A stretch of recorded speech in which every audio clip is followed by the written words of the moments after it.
We have to apologize this morning. We're under difficulties. I have had a strep throat for the last week. So the lecture will continue until the voice goes out, and that will be the end for the morning. In the meantime, I'd like to also announce what I would normally announce at the end, not knowing when the end will arrive. Namely, that my wife is with the Veritat Foundation is meeting here this afternoon at 1:30 to play a videotape that she made in Masonic Temple in Sabona last week, 10 days ago. So the public is invited. Now this morning we have a good subject. I'm sorry. I've asked to have the public address system as raised as much as possible. I hope you can hear. Have you been able to hear us up so far? Yes. One hand went up in the back. That one heard. Well, anyway, we have a very intriguing subject, one that has a tremendous foundation in comparative religion and in comparative philosophy. As we realize, the doctrine of reincarnation was not part of the equipment of the Western thinker in ancient times. It apparently originated in the Trans-Himavat in northern India and gradually drifted southward through most of Asia, finally into Egypt and Greece, and now into the Western Hemisphere. Actually, the doctrine of metempsychosis was comparatively recent in its Western acceptance. Up to the time of Homer, the Greeks had no sense of an afterlife.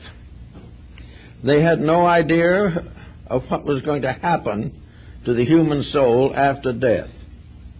To cover this general ignorance, they had the belief or concept that after death, the ghost of the dead wandered forever in the ghostly corridors of the underworld, neither punishment nor reward, leading to the statement that is very famous in Greek literature, namely, the poorest slave alive was more fortunate than great Achilles dead. There was no reward for valor, no punishment for crime.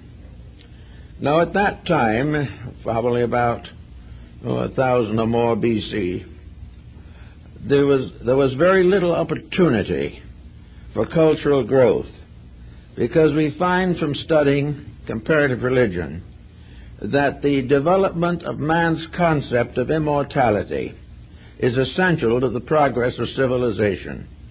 Where it does not exist, there is a frustration which extends into the life of the individual, even though it may be concerned primarily with the after-death experience. If there is nothing after death, there is really no reason for life. This puts the materialist at a great disadvantage. Materialism is never a solution to anything.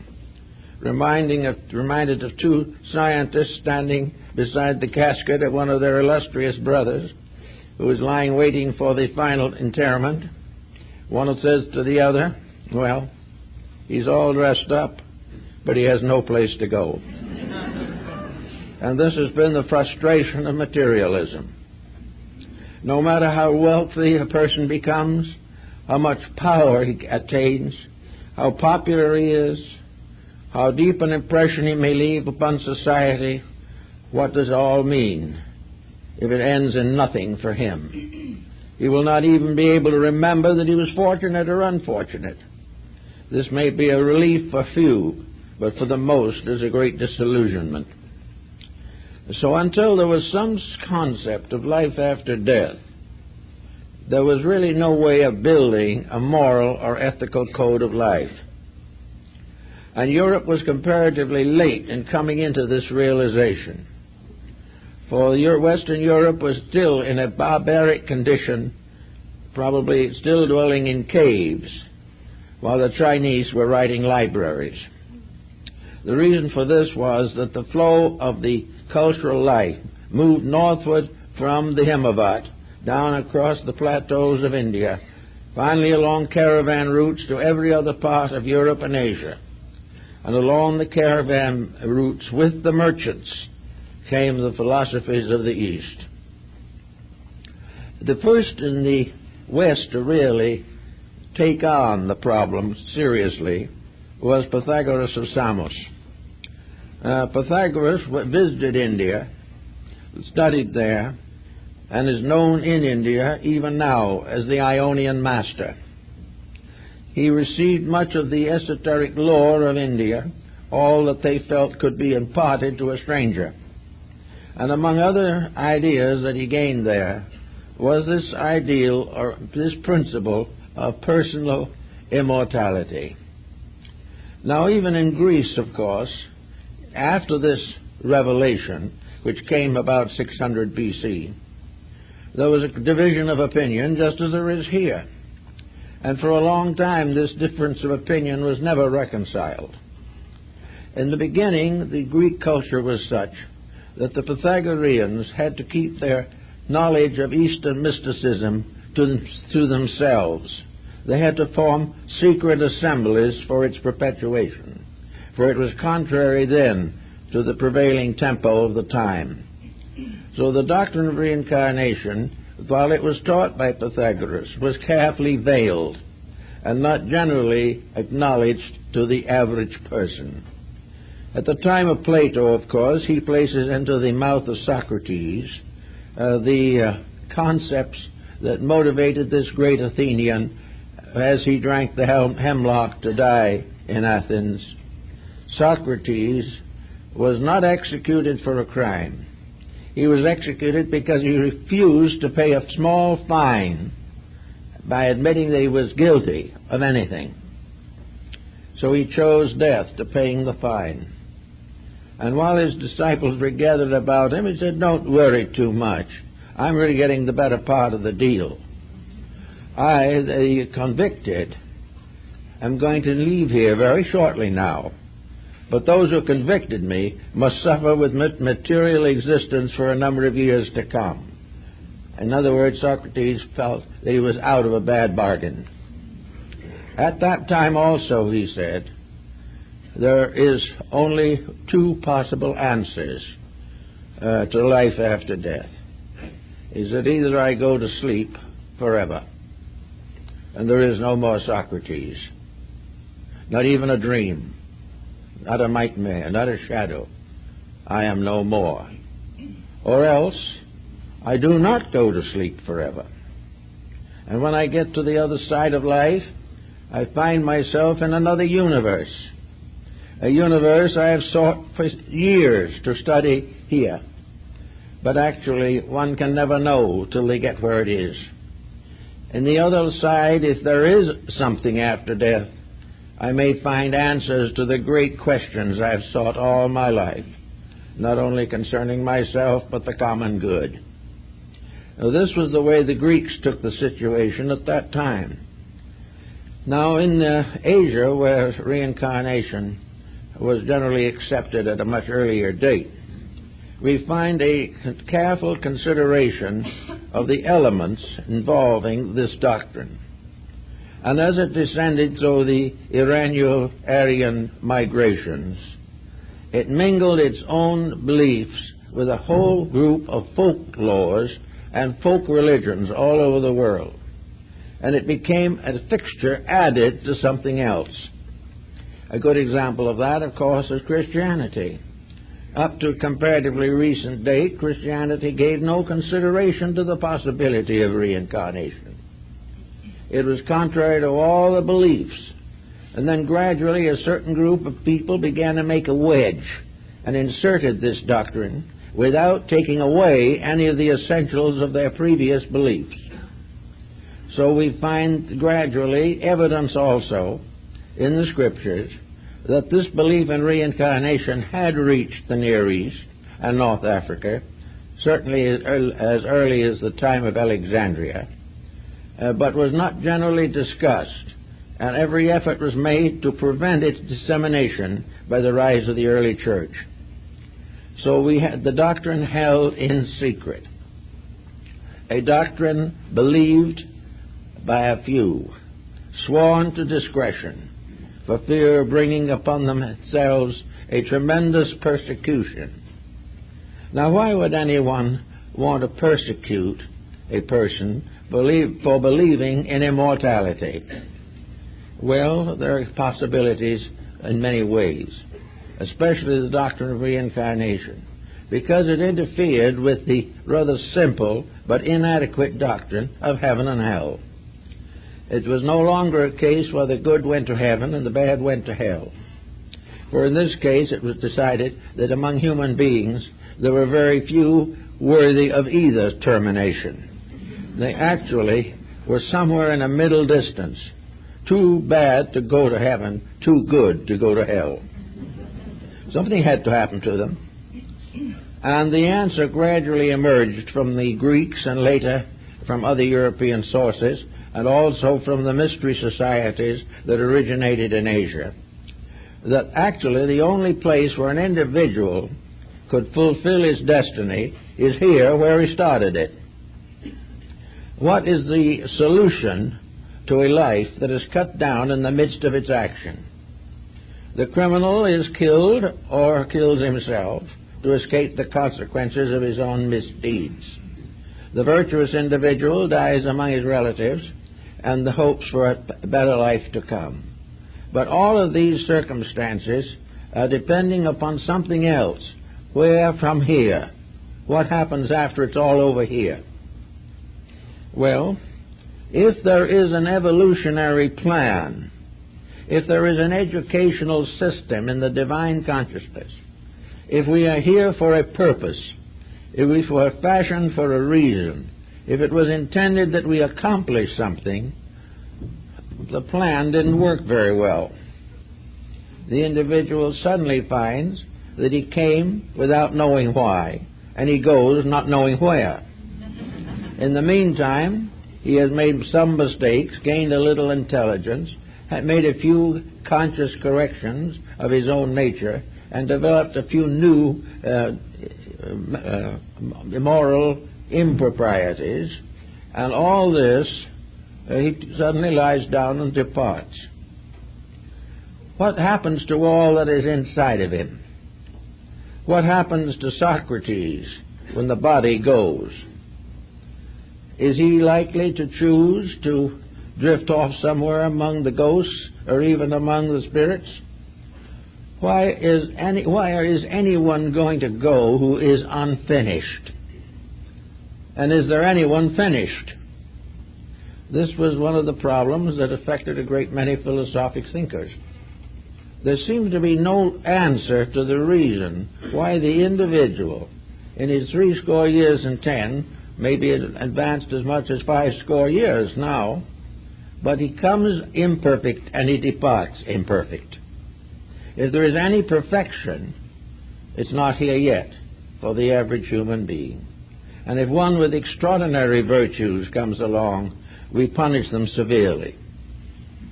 So the problem answers, if the business is unfinished and it started here, why else should it end? The answer would seem to be here. Wherever problems are caused, they should be solved. Whatever we are here to learn, if we do learn it, it should be of some use. If we become very thoughtful and careful in this life, are we going to sleep with those who never gave life a thought? If we kept careful control of our negative attitudes, what good does it do? The virtuous and the vice-ridden go down to sleep together. And the approved reward is inadequate. You certainly cannot expect an individual to be rewarded merely because he joins a church. He has to be some consequent of incident within himself. He has to earn a better life. And to learn a better life, it would seem, he would have to learn it where he lives. Because we have no proof that he can learn a better life in some place that is not here. Furthermore, if he departs from here, what use is the experience he's had here? If he goes to an entirely different condition, then what does he gain? Why is it all necessary? And little by little, people began to think this through. And out of it came a rather careful consideration of the concept of re-embodiment, of an embodiment of consequences. that karma, operating as the law of compensation, is keeping charge of the individual. We are all in school. And if in school we flunk a course, we have to come back and do it again. And we will generally keep on flunking it until we pass. And this seems to be the way life is built here. We cannot condemn an individual for a single failure. We cannot convict the ignorant for not knowing what the wise know. We cannot convict individuals born in various circumstances beyond our understanding for mistakes that we might not make, but they naturally will make. So out of it all, it seems that the only answer is to come back and finish the business where it started. This being considered reasonable, where do we go to get more information on the subject? Well, probably the best place to go for it is the place it came from, and that is the great stream of tradition that has descended from the mysteries of the past and worked its way across the world for nearly 1 million years. A tremendous concept of existence. Now, this main stream, of course, had to mingle with all the local folklore, folk religions, local beliefs, the magic and taboos of primitive peoples, the speculations of sophisticates. All these had to be included among those who needed this doctrine. And so the processes of filtrating it into the life of modern man has been, for the most part, benevolent and successful. So it comes to the more immediate moral consequence. The individual today, we all know, is a compound creature. He consists not only of a body, but of a mind, a soul, a consciousness, a spirit. There is something inside of him that is more than the body. Now, when that something inside of the individual departs therefrom, we have no reason to assume that life dies because the body does. We know that there are various circumstances that moderate bodily survival. In this material world, the pressures of circumstance, especially from the outside, or reactions to circumstances from the inside, make it virtually impossible for the physical body to endure indefinitely. It is worn out by the frictions of physical relationships. It is worn out by the pressures of wars, disasters, plagues, poverty, crime. The whole material world gradually wears out, but for the individual. But there is no reason to assume that the life in the individual dies with the body. If the life dies with the body, we have a total zero for everything. There is nothing more, nothing less. Whatever we did learn is meaningless. Whatever we should have learned is meaningless. And there is no chance to improve the situation. But with the doctrine of reincarnation or rebirth, we discover or decide that the human being divides essentially in two parts. That part which is mortal and that part which is immortal. The immortal part is vested in a mortal fabric, but this vesting can be separated. It is quite possible for the immortal part to survive the disintegration of mortality. Of course, there is a little comfort in some of the things that we find in records of history. We know there are cases in which apparently a person has totally died, and after several days or several weeks has come back to life. And nearly always the story is the same. What happened to them was completely different from anything in their material existence. But that part of the story is very much alike everywhere. Of course, you can bring against this the argument that as long as there was capacity to come back, death was not total. This problem has, of course, interested and influenced a great many thinkers in this particular field of research. But for all intent and practical purposes, we choose to believe that the divine part in us, which was derived from God, is not mortal and therefore cannot die. If there is an immortal part, it must either survive or it must return to the God from which it came. The individual cannot, with a clear conscience, assume that the spiritual values, the divine principles that exist in nature and in himself cease utterly, and that the labor of creating a human being, the most elaborate structure nature has ever been able to create among mortal things, that this is to be disintegrated after a relatively short time, and not a vestige remains. It seems therefore wiser to assume, as it has been assumed in Asia and in Egypt and in many parts of Europe, that there are two bodies also. And in this we come very close to the philosophy of Emerson and Thoreau. Emerson was quite aware of the fact that there has to be two kinds of bodies. One is a body of mortality. That is the body that goes with death. It includes the physical nervous system, the vital body, certain parts of the emotional nature, and the lower mind. When this is stripped off, however, the reality is not affected in any way. With the death of the body, the reality in man never dies. That which survives, then, retires into a subjective state. Now, the condition of this subjective state and its locale these have been considered in many ways by different people. The tendency, however, today is to believe that survival is by the individual retiring into the eternal part of himself, from which he cannot die. Therefore, instead of thinking of him primarily as going someplace outside, thinking of having another stellar summerland where he can drift around while he is out of the body, the wisest of thinkers in these directions assume that he retires into himself. And as he retires into himself and leaves the body behind, he finds that he is retiring into something infinitely greater than the body that he left behind. That here within himself are all the principles, all the causes, all the elements that explain his mortality. Here are the sources of every impulse, every attitude.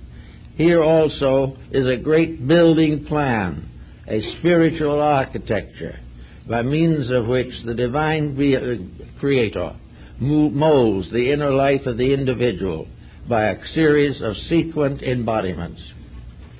So if we wish to assume for the moment that we are not going to cause an overflowing of the conditions in the afterlife, we're not going to suddenly find ourselves in a condition that is going to be worse than 47th Street and 5th Avenue in New York. We are not going to be part of an ever-increasing mass of the dead. We are not going to go on forever, increasing the numbers on the other side. Because the other side, as we begin to investigate more deeply, is the inner side. The side that, strangely enough, unfolds into a universe almost as great as space itself. The inner life of the individual is infinitely greater, infinitely more important than the physical life. But in this inner life, there are experience problems. The inner life is growing through the outer. It is growing in the sense it is transforming potentials into potencies. It is transforming the ideas of reality into the exact acts of reality. Therefore, Lord Bacon summarized this process as one of the four great keys. In other words, experience. Experience is the proof of all things. Experience in science is called experiment, and in man's inner life it is called growth. So man, in his search for realities, retiring into his own nature, discovers to his amazement that he is the captain of his own soul. He has the power to make the decisions that are important. He has debts to pay that he must pay. He has new plans to make that he will make. He is searching for greater understanding of the realities of things, an understanding that for a time at least he must gain through contact with material existence. So to the ancient people, re-embodiment was a continuation of a process of schooling. It was the individual gradually coming to master the manifestations of his own nature. He was here to grow, and growth is simply the release of the inside. Growth is not the result of eating more. Growth is the result of becoming more through the development of inner life. And spiritual integrities and many symbols represent the wonderful elixir of life, the universal medicine, by which finally all the restrictions, limitations, and imperfections of human nature are reconciled. So if we are the master of our own soul, and if we are not, who is responsible for us? Are we to assume that God is responsible for our mistakes? Are we to assume that we were born imperfect by a divine edict? Do we wish to assume that there is no guidance to prevent us from going wrong whenever weakness of temperament steps in? The answer is no. It is much more complicated than that, and yet infinitely simple. The whole problem is to become gradually, happily adjusted to the inner life. The individual must gradually know that the sole purpose is the soul, and that in this realization he gradually enters into communion with the greatest part of his self. So having this thought in the base of his mind, he begins to recognize that it may be covered by various veils for a long time. But whatever it is and wherever it is, it will be always the gradual release of the inner through the outer. If this release is too fast, it will destroy the outer. A great many people trying to do metaphysical exercises for development develop rates of vibration that destroy their lives, giving them sickness and mental and emotional imbalance. You have to grow naturally. Growth is something that physically is a biological process, and metaphysically is a psychological process.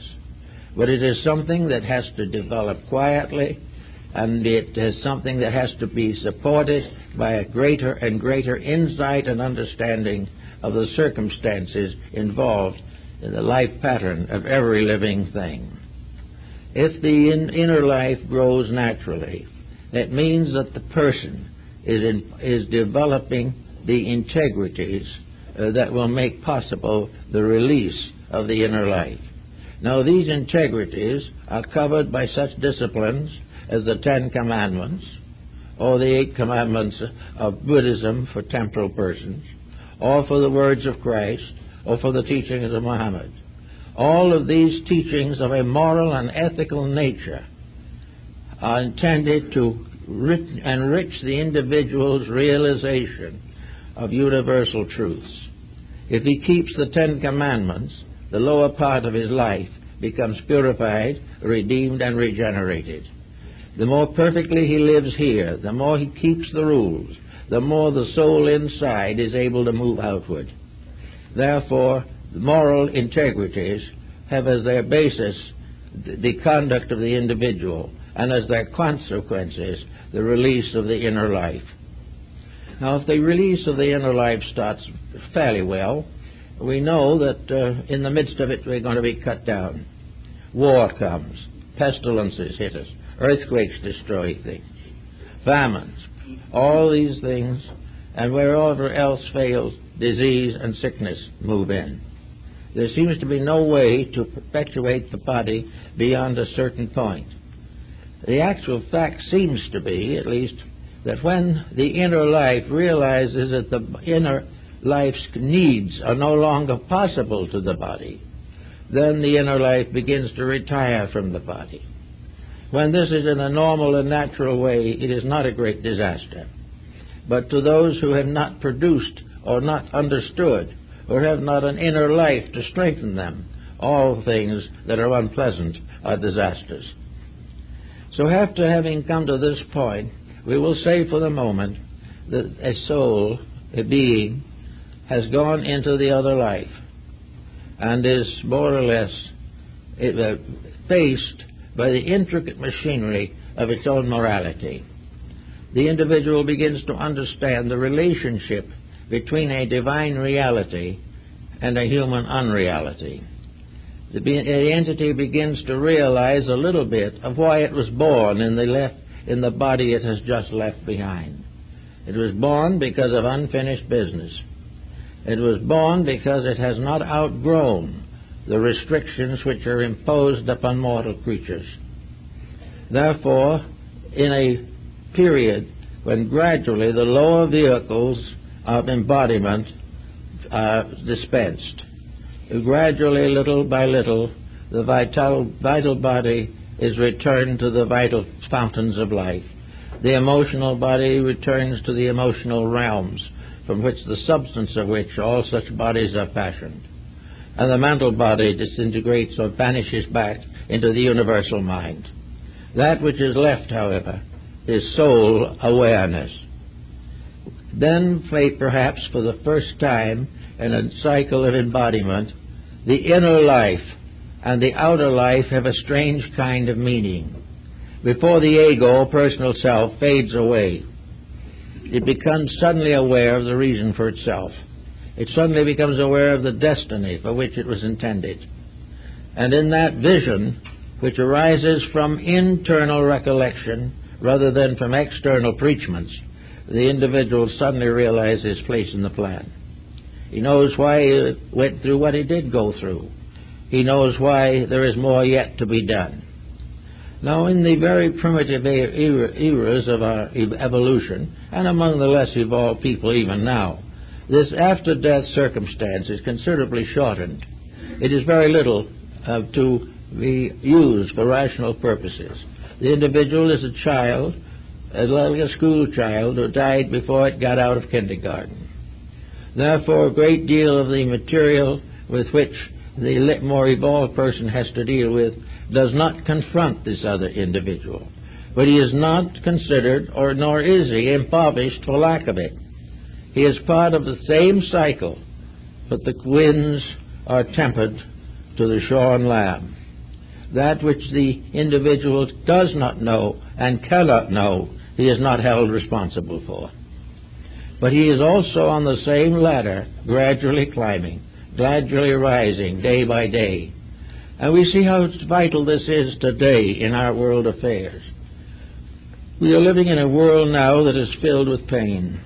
It is filled with all kinds of perversities, exiles, victims, prisoners, martyrs. These are all common things. And yet in the great plan of things, there cannot be any real evil. All these things are part of a karmic reaction upon body. But the life locked within that body is immortal, eternal, and inevitably destined to be perfect. And that is just as true of the most humble, helpless, hungered, dying human being as it is of the greatest sage.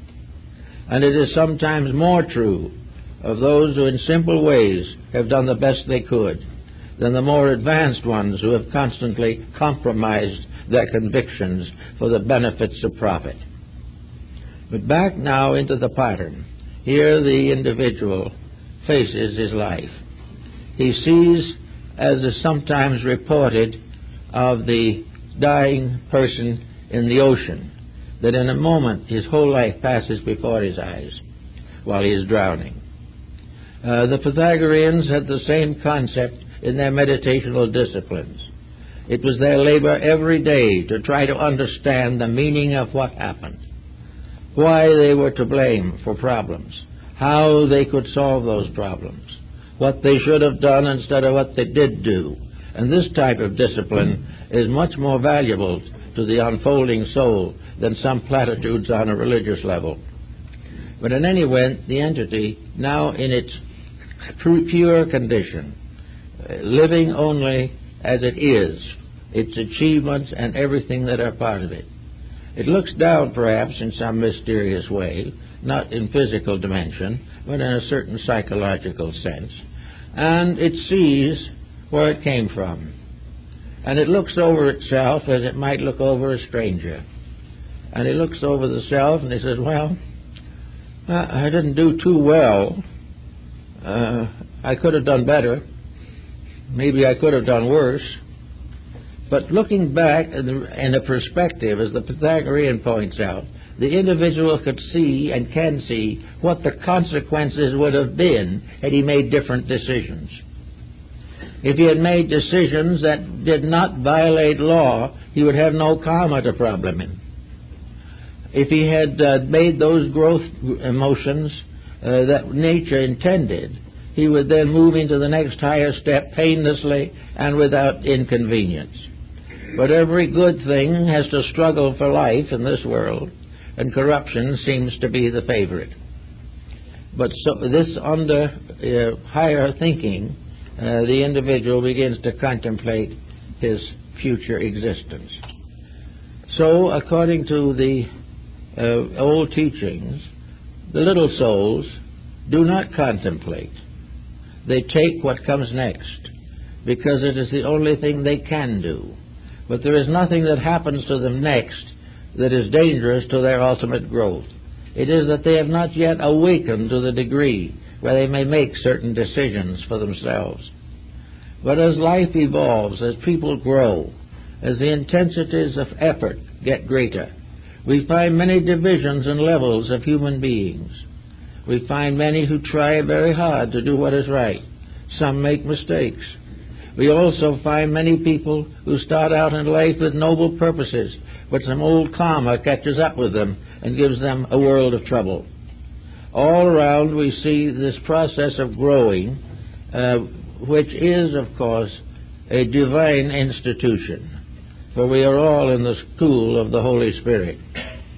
And having come to certain decisions, and having achieved at certain levels, and having advanced certain special forms of knowledge, as in law, or in medicine, or architecture, music, all these things, the entity, the subjective part of the individual that did not die with the body, begins to realize that there are things that it needs to do. And it needs to do them to take care of old business, and it needs to do them to advance new business that is appropriate and necessary. Gradually, the entity itself becomes aware of its own place in the law of rebirth and karma. And having attained to this degree, there is an increasing privilege of the entity, or the soul itself, to employ its own energies to help this being to select a proper destiny. So if the individual has a bad karmic lesson, he might be an individual who avoided the karma from this, or perhaps died and affected this release and thought it was over. But it wasn't. It's never over till the debt is paid. But he looks and he says, well, that looks like it's a little unfinished business that is going to hold me back. That will always be there till I solve it. I had a grudge against Jones. I'll always have that grudge until I stop grudging. He also says, I always work too hard for profit and not enough for principle. It's about time to take these changes. Another says, I was selfish. I sacrificed the love of my family to some gain for myself. I owe my family a debt. And little by little, the entity can choose, and often does choose, at least part of the burden it is going to carry the next time it comes. Now, when it gets back in the body and faces what it chose, it may not be very happy about it. It is already no longer clear. It no longer sees everything. It is all covered and murky now, and there's nothing but an unpleasant situation. Now, again, that situation may be too much. The individual may not be able to face it, so he evades it again.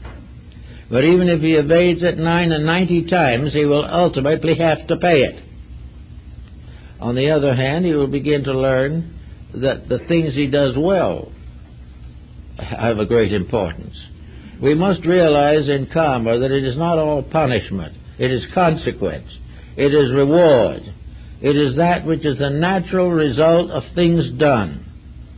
A great deal of karma is very beautiful. We all have wonderful experiences which are the result of having earned them. Salvation must be earned. The Arabian Night says happiness must be earned. In everything in life, the good must be earned. And we are always earning. But if we earn good, we are happy. If we earn evil, we are punished. But in every case, the earning is equal by what is earned. So if we have the right to say, we can say, well, I did pretty well in that last life, and looking back over half a dozen more, I did fairly well. Well, I was respectable.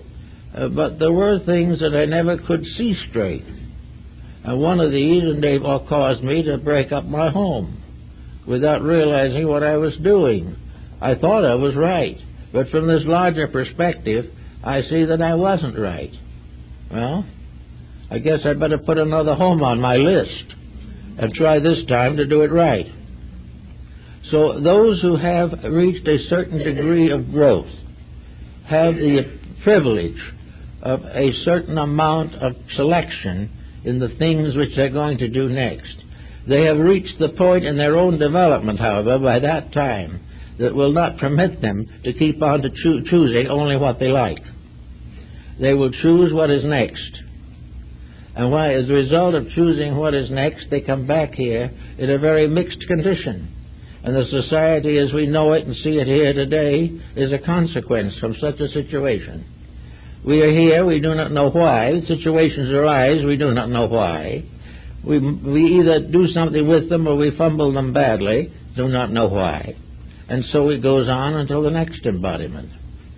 But it is all in the end going to result in an individual who has become capable of universal experience, who has become capable of universal wisdom, and under so conditions becomes gradually and inevitably one of the great teachers of humanity, and also later it becomes the foundation of new worlds that we know nothing of. But all of it is growth, and it is all circumscribed by divine love. There is no hate in it anywhere. There is no injustice. The courts of men may fall and fail, but the courts of heaven never fail. And what we sometimes feel to be a tough deal, and it will be a tough deal from the limited experience factor of objectivity. But if we are able to go inside, we will find that it is a proper deal. Now, it is not necessary to always wait for the next embodiment to solve some of these problems that are still obscure. The only way to solve an outside problem is to go inside. Brute force and argument does nothing. We have to go inside and in quietude call upon the best resources that we have to solve even the commonplace incidents of life. When between incarnations, it's the same thing.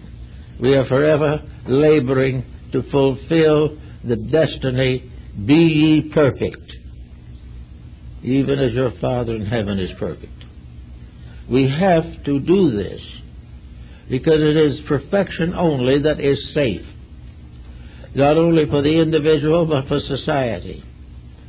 All things must do it right or troubles will never end.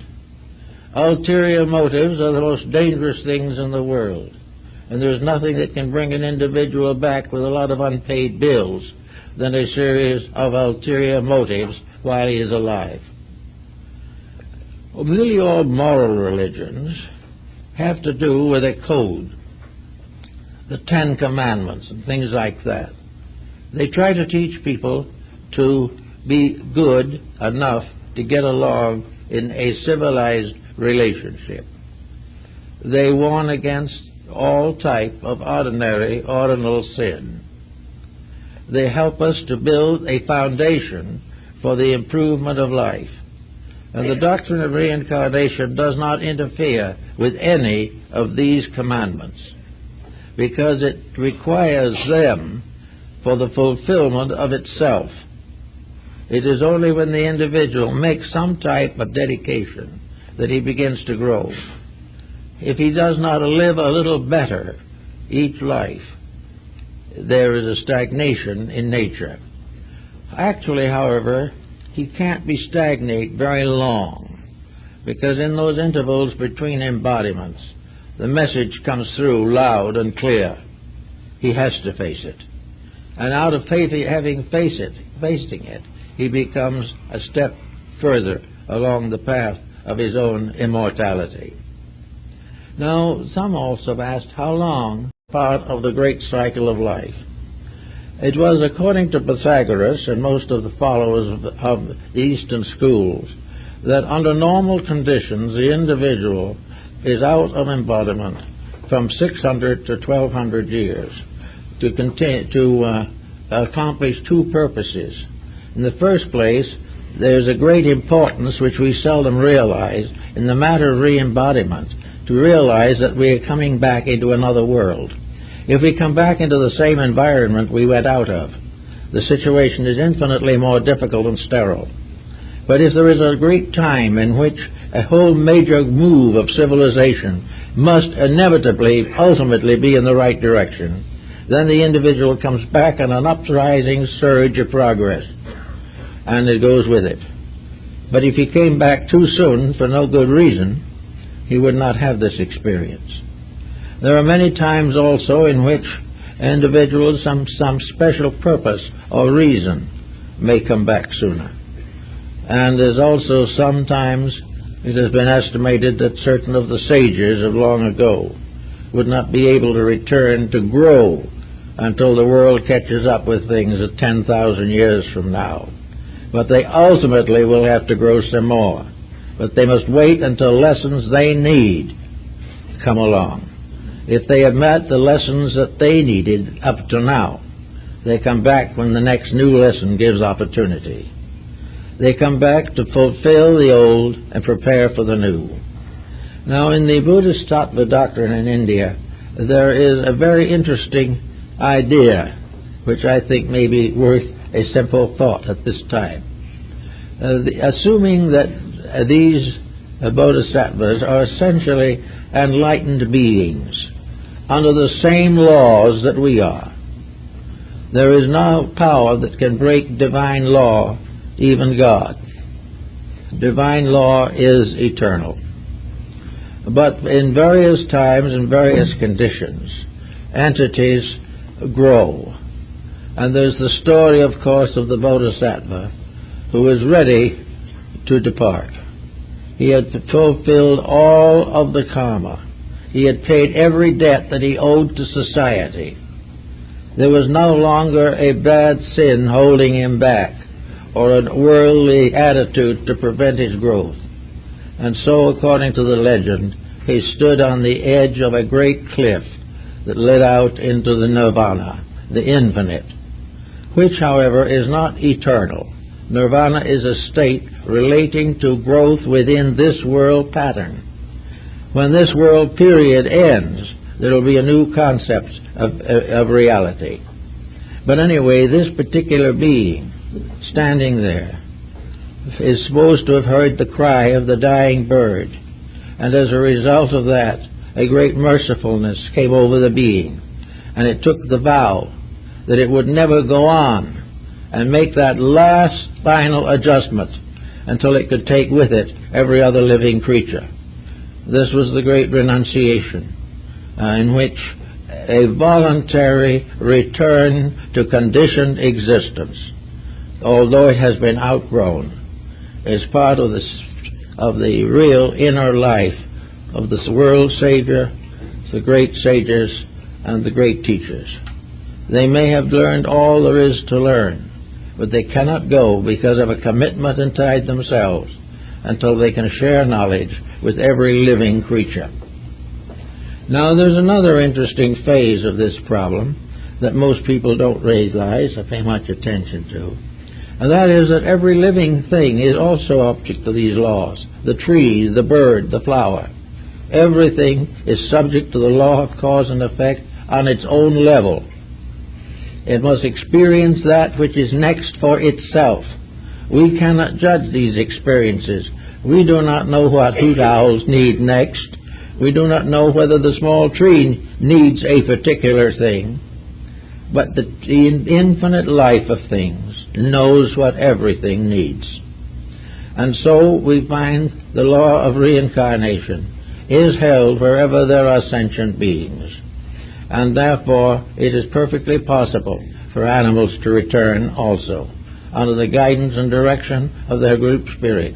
For they have little lessons to learn. They have their way of unfolding the soul within them. For in the last analysis of things, the soul of the little bird is not less than the soul of man. All these things are growing under law, and that law is eternal love. But discipline is the only way in which that law can operate and can bring all things to the fulfillment of themselves. I don't think there is any virtue whatsoever in the individual trying to prepare in this world for reincarnation in the next. What he should do is not try to build a dream or a hope or meditate on or listen to something about a better future. We have to face two simple facts. The good future depends upon a good past. It depends upon solving the causes of a bad future. We know in ordinary court that dishonesty is usually punished, but we always hope that moral dishonesty won't be noticed. We also sometimes take refuge in atheism, which of course is the very, very large problem of destroying everything in order to get rid of our own limitations. Whereas it is perfectly possible for us to grow and unfold and perfect all of these things. And so all creatures have this particular propensity. They come back, they learn their own curious little lessons. The baby rabbit learns from its mother. There are no words. It must watch, be ever mindful. It must crouch down when the mother crouches down. It must hop behind a bush when she does. These are the laws of survival in that world. But it is learning. And everything that lives is learning. It is learning to love, it's learning to fear.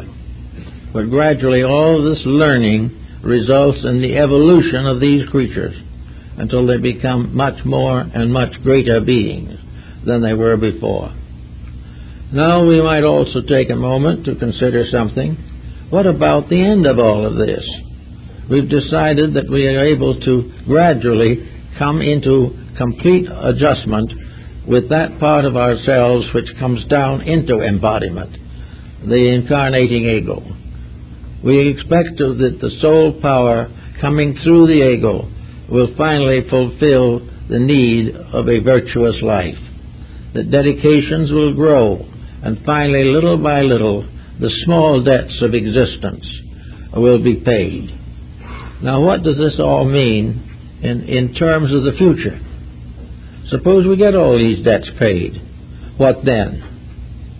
Well, there's all kinds of answers. The brief one, of course, is, in theology, that if we get everything right and everything is correct, then we go to heaven. But this is a little dim also. And there's not too much enthusiasm generated by this thought. We would almost certainly exchange this prospect for a few more years of comfortable existence in this world.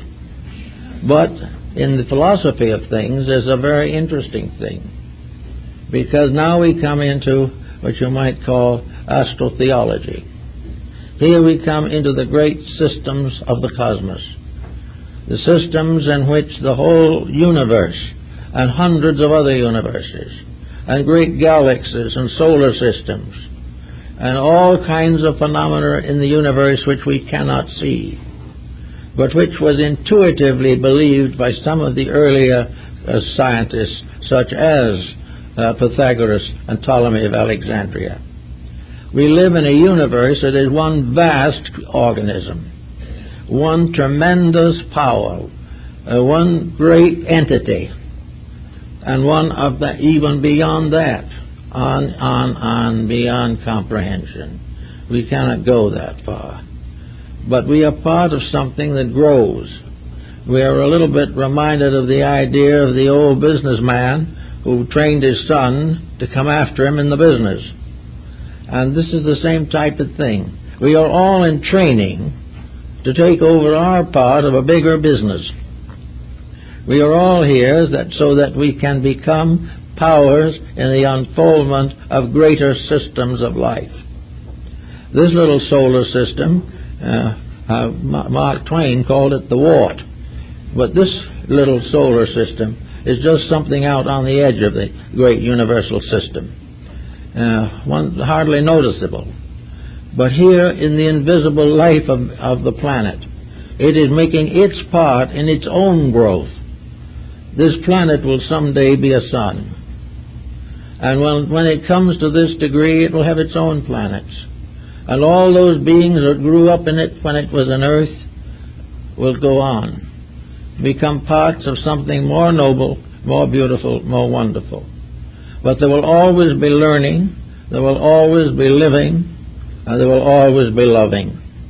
These are the great keys of eternity. And we may go through vast galaxies, through huge complexes of solar systems, until finally we might say we come to the actual throne of the eternal. When we get there, we will know. Until then, we will not.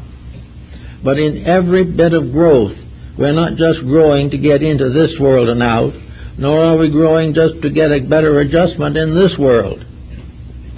We are growing to attain our citizenship in creation, our citizenship in the great plan of things. And everyone is a citizen. We may go to jail a few times en route, but we will all be citizens in good standing. But nature will never let us rest until we are. So we might as well get used to the idea as soon as possible. So we are all part of this great unfolding mystery. And according to the Oriental thinkers, someday each of us will be a solar system, or more. We are now. We just don't know it. There are more parts in us now, more living things in us than on the planet. Millions of living things depend upon us to survive. And when we get mad, millions die of plague within our own flesh. We are growing up also as custodians of life. And wherever we make a false move intentionally, we have to pay. That false move is not going to be fatal. No one is going to be lost. There is no lost souls.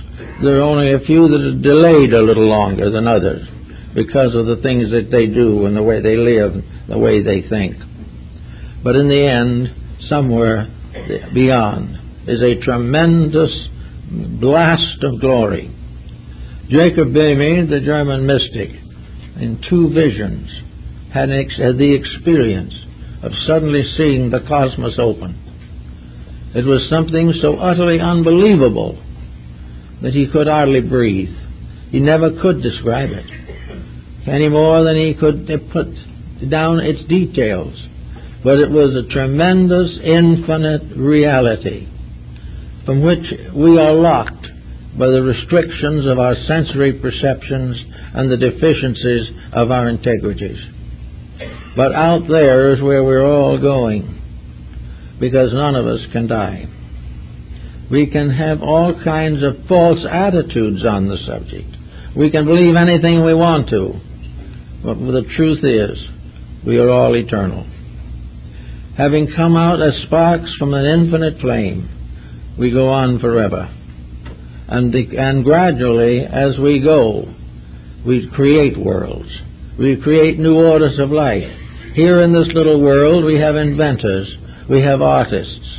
We have those who work for all kinds of constructive enterprises. And we have an educational system that is a shadow, a very faint shadow of the reality. This educational system starts us out in kindergarten. And I think we're going to have a major improvement any moment now, because we're going to have 2 years in kindergarten instead of 1, according to the new educational structure.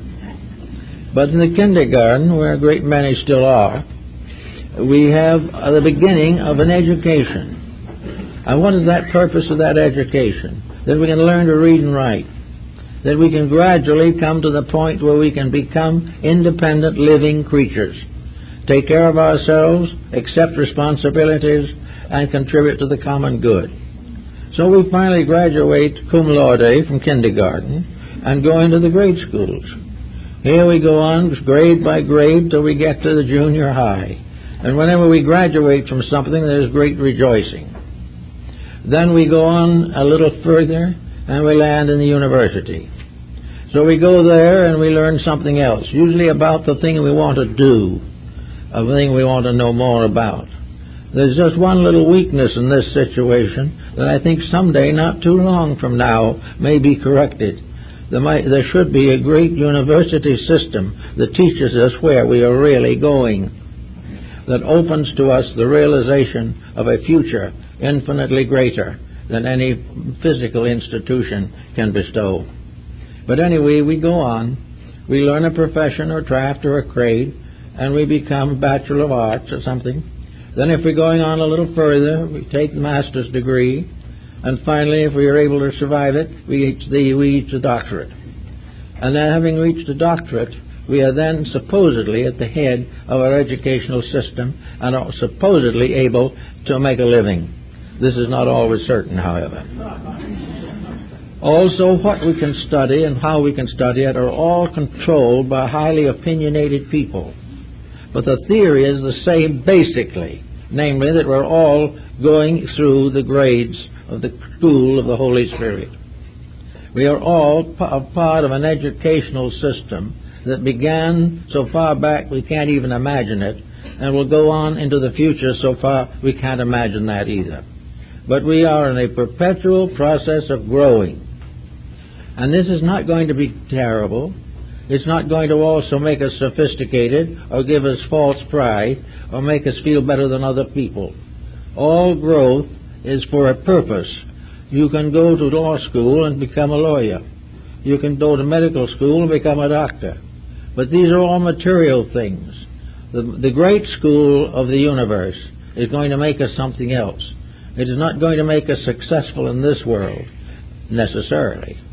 But in that school, we learn the mysteries of heaven, of eternal life, and the fulfillment of all good that is possible. That gradually, by degrees, and in our own time and in our good way, we shall become truly citizens of the universe. Full citizenship with voting power. Here we vote for some kind of a physical candidate and afterwards wish we hadn't. There we become part of a citizenship that gives us a right to participate in eternal growth and eternal life, where we will all find we are in more than a democracy. We will be in a great world in which we will be all part of one gigantic family in which everyone works for all. And as soon as that process is achieved, the miracles will go beyond all imagination. For the great miracles are in space, and we're not going to cross them with spaceships. We're not going to get anywhere by trying to find out whether there's anything but broken rock on Mars. This is not the answer. We are in a tremendous living universe. We are in a world of infinite potential. We are in a world that goes on beyond the dreams of the most vivid imagination. And we're going to someday be people who will be proud of themselves. But by that kind, we won't care whether we're proud or not. You'll be busy doing the things that are next. Now, if therefore we are working with the idea of karma and reincarnation, let's get right down to the little ordinary worldly situations we face. Let's try to realize that sometime we're going to have to meet all the unfinished business of our lives. we're going to have to face up to the things that we avoid and evade. We are going to have to find that we cannot afford a quarrel. We cannot afford to cheat someone else. We cannot afford to hate. All these things are something we just simply can't afford. And there is no evasion of them under the normal way in which we live. A very interesting story comes out on that from one of the discourses of Buddha. It seems that once upon a time a great general, who was the head of the armies to defend a native ruler, went to Buddha and said, "I've taken an oath to defend my king and my country. And if there's war, I have an oath that I must win that war if I can. And yet you tell me that I must not kill. What is the answer?" The Buddha looked at him for a couple of minutes. He said, "You swore the allegiance to your king. When you did that, you did not realize that you were taking on karma. If it is necessary for you to keep your rule, and there's war, and you kill, then you must pay that debt in the future. It is part of the obligation you take when you accept the leadership of his armies. The fact that you win the war is not the answer. Any destructive act for any reason has to be paid. But if you do it because you are dedicated to a principle or to a person, then you must realize that you have that as a karma. In other words, you cannot serve this other person without paying for that service if it demands misdeed. That's a pretty strict rule, but it is part of the way we all have to look at these things one of these days. So we have to work in our way. Pythagoras started it with the disciplines. The discipline of retrospection. The individual sitting down and living his day when night comes, rather than waiting to live it after death. If we can put our books in order before we go, we don't have to struggle with them afterwards. But they must be put in order. And the only way in which we can add to our growth in good karma is that we have paid off that which is debt. Karma cannot be subsidized or changed, but it can be gradually prevented if we find out the things which it would teach us otherwise. If we are angry and continue to allow the body to be afflicted by various ailments, high blood pressure, etc., arising from anger, we must face it. If we decide to go in for narcotics and we kill ourselves that way, we have to face it.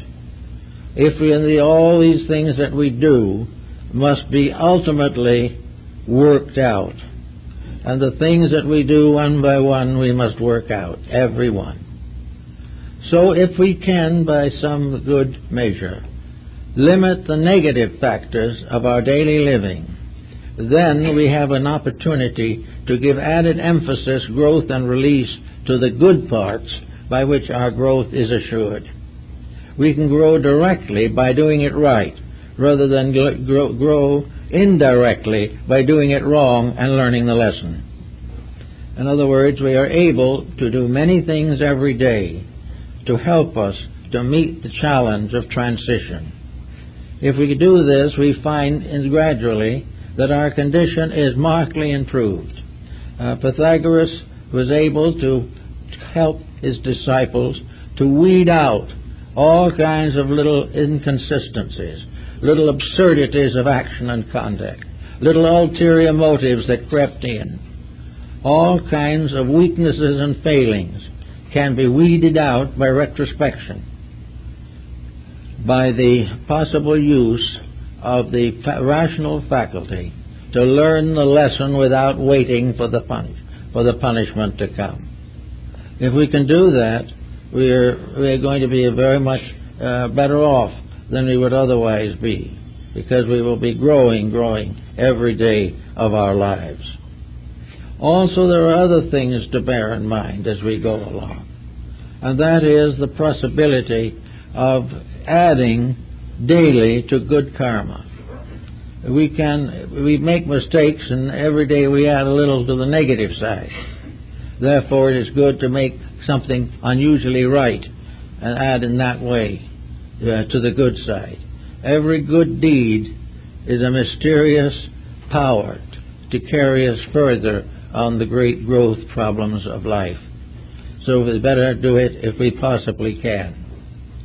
Now also there's the eternal uncertainty that affects us all, and that has to do with whether or not there is such a thing as evil.